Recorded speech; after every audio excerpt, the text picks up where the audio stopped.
Hi, it's your pal Steamed Hams. Join me every week on the Unforgettable Luncheon as we discuss topics in the nerd world like gaming, comics, cartoons, and whatever else may cross my mind. You can find me on the socials as SteamedHams81 on Twitch, Twitter, and Instagram, and YouTube. You can also find me as the Unforgettable Luncheon on Facebook. And check out Steamed Hams Merchtorium, the link to which will be in the description of this podcast. The Unforgettable Luncheon, nerd comedy at its okayest. Every year, some things are just certain. Taxes, the Cubs yet again not winning a World Series, TLC putting out more trashy reality shows, and another Call of Duty. I understand sports games like Madden getting a yearly entry, but do we really need so many Call of Duties? Calls of Duties? We're going to find out today in Call of Duty, the Madden of first-person shooters.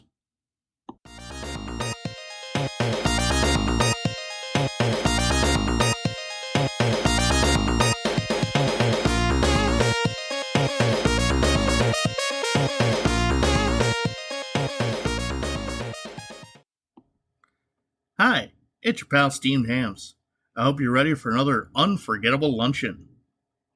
Call of Duty was released in 2003. It was a first-person shooter set during World War II. Its sequel, Call of Duty 2, was released in 2005.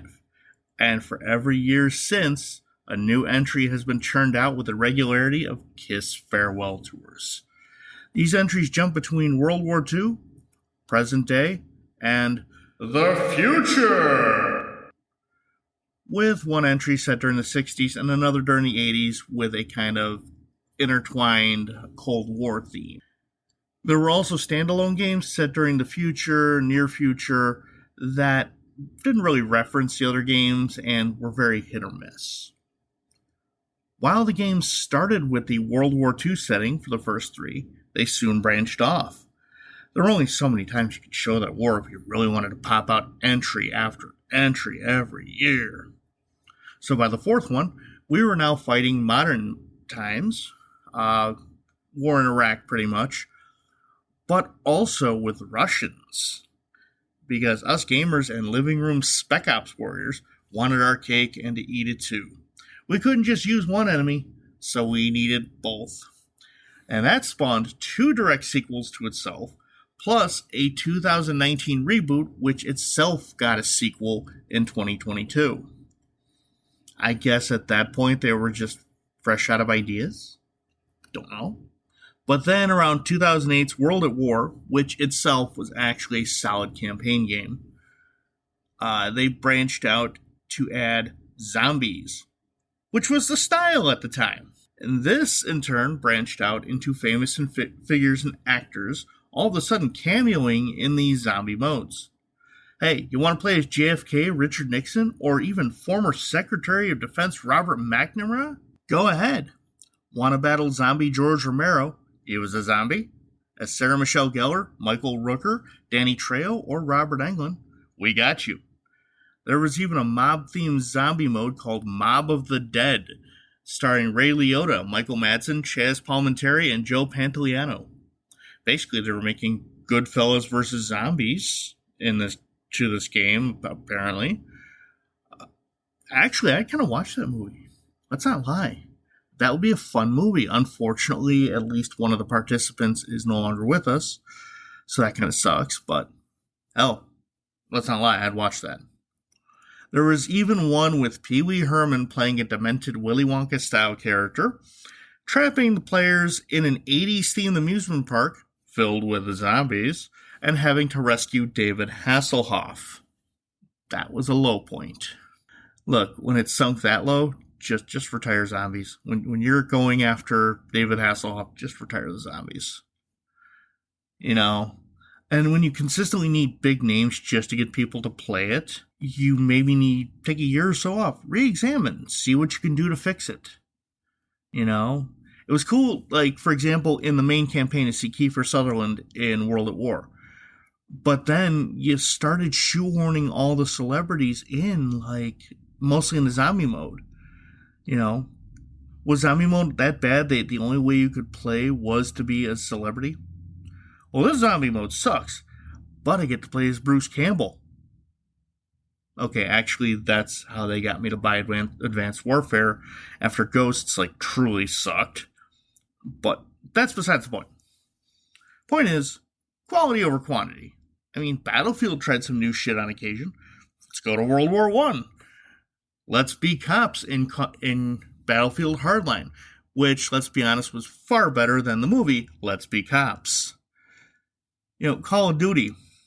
There's other wars out there. You don't see a whole lot of Korean war games, which is kind of true. You always see just World War II, Vietnam, and the Mideast conflicts. That's it. Maybe some Cold War stuff. Not a whole lot of Korean War. Dig into that. You might see some cool, interesting stories in that. We'll take a year or two to develop it. We'll wait. I mean, everybody's already playing Warzone 2.0 anyways. So, the entries between the Warzone games were 3 years apart.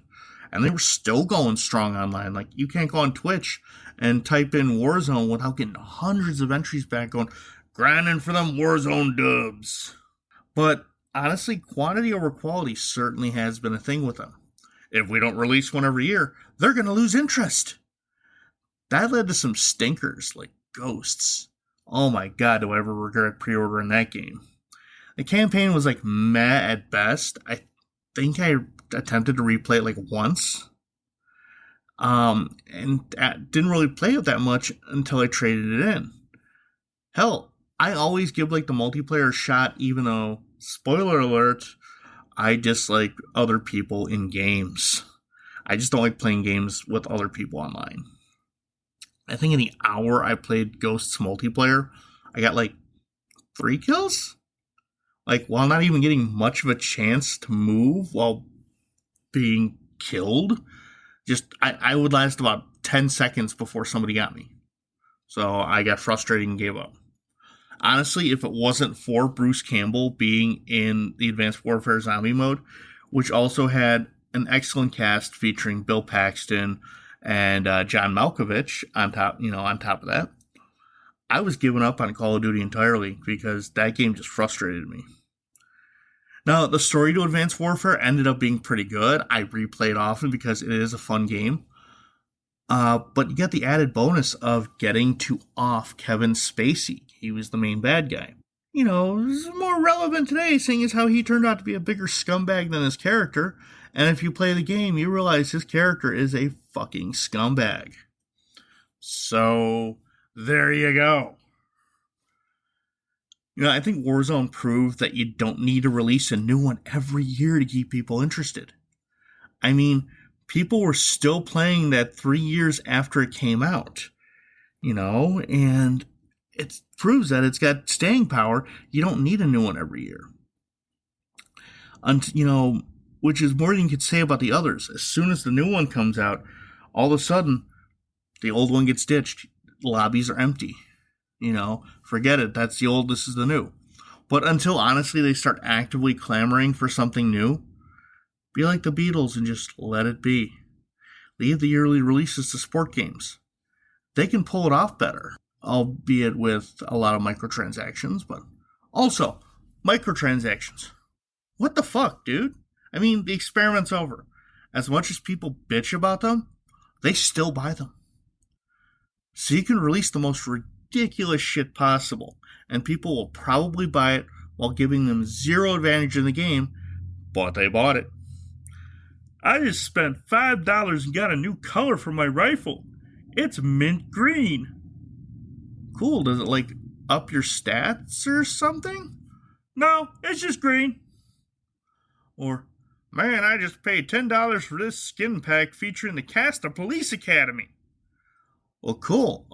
Any cool, abilities or stats with the different characters? No, but Officer Jones makes machine gun noises without firing his gun. How cool is that? See? People will buy dumb shit. Call of Duty isn't the only one guilty of that, though. Look at anything EA puts out these days. I'm shocked you don't need to pay $60 to buy the game, then pay $5 to unlock it after install, and then pay every time you want to play. Now those guys are the microtransaction kings. Now, as much as I'm shitting on Call of Duty right now, I will say I enjoy most entries and will continue to at least try each one, just not directly as they come out. I learned from Ghosts. Hell, I haven't even gotten to Vanguard yet, and only because I need a break from the World War II motif after Call of Duty World War II, which strangely enough I only got because David Tennant was in the zombie mode. Yes, the fucking 10th Doctor was in zombie mode. That's a good reason to buy it. And he's very foul-mouthed in it, which is a plus for me. I'll eventually get Modern Warfare 2 when Modern Warfare 3 comes out. Hopefully it comes out in maybe 2024, 2025. Till then, take a break from pumping them out like NCIS spin-offs. Focus on making Modern Warfare 3 completely stellar. Thank you for coming to my Ed Talk. Well, that's it for another episode of the Unforgettable Luncheon. I hope a good time was had by all. You can always reach me via social media on the Instagrams, Twitter, Facebook, and Twitch as SteamedHams81. You can actually find it all in the description to the podcast. I'd love to hear from all of you, even the ones who want to talk shit to me. Join me next week when the topic will be something nerdy. And if you excuse me, I need to pop in Advanced Warfare and give Kevin Spacey a good ass whooping.